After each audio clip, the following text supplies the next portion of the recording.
गंदम का भूसा है, ठीक है।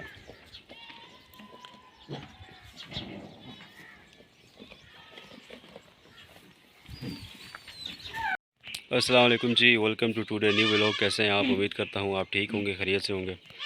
असर का टाइम है, अभी नमाज़ नहीं पढ़ी, पढ़ने लगा हूँ, तो सोचा क्यों ना पहले बकरियों को कुछ चारा वगैरह दे दूँ, तो एक वीडियो बना लूँ। जो कि ज़्यादातर लोग पूछ रहे थे कि हम जो है ना वो भूसा और तूड़ी क्या कहते हैं, चोकर जो है वो किस तरह दे सकते हैं, तो वो मैं आपको दिखाता हूँ, ठीक है। तो अगर चैनल पर नए, चैनल को सब्सक्राइब करें और साथ में बेल आइकन को दबाएं ताकि आपको आने वाले व्लॉग्स मिलते रहें, ठीक है जी। सो चलें शुरू करते हैं। माशाल्लाह से ये जी तूड़ी और चोकर है और बकरियां किस तरीके से खा रही हैं, आप देख सकते हैं इसको, क्योंकि अभी मेरे पास जो ग्रीन फोडर है वो ख़त्म हो चुका है, ठीक है। और ये गंदम की तूड़ी और चोकर,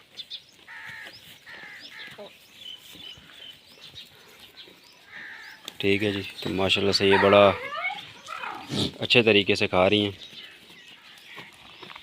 तो अगर आपके पास ग्रीन फूडर ख़त्म हो चुका है तो आप उनको तूड़ी और चोकर जो है दे सकते हैं, बड़े अच्छे तरीके से ये खाती हैं। ये देखो, ये देखो, ये सब की बड़ी अम्मा है।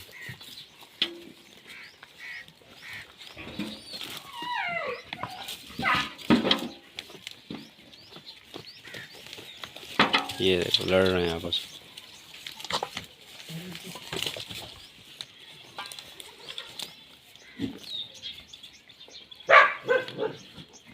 तो देखा जाए तो ये सबसे आसान काम है, तूड़ी चोकर वाला।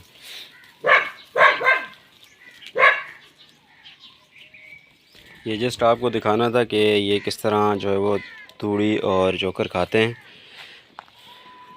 तूड़ी नहीं होता शायद, भूसा गंदम का भूसा, सॉरी, गंदम का भूसा है, ठीक है।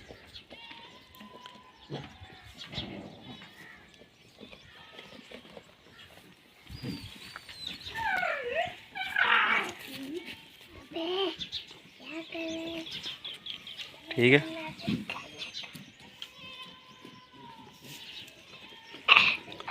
ये बनाते किस तरह हैं, किस तरीके से ये ऐसे बनाया जाए कि बकरियां इसको खाएं, क्योंकि ये स्पेशल करके बनाना पड़ता है। वैसे अगर आप गाय भैंसों को दे दें तो वो तो उनका कोई इतनी नहीं होता, लेकिन बकरियों के लिए आपने स्पेशल जो है वो किस तरीके से बनाना है, वो बनाने की वीडियो इंशाल्लाह मैं कल अपलोड करूँगा। तो आप देखना कि किस तरह जो है वो इसको ऐसे तरीके से बनाया जाए ताकि बकरियाँ इसको खुशी खुशी खा लें, क्योंकि अगर आप ऐसा वैसा करके बनाएंगे तो बकरियाँ खाएंगी नहीं, ज़ाया करेंगी, ठीक है।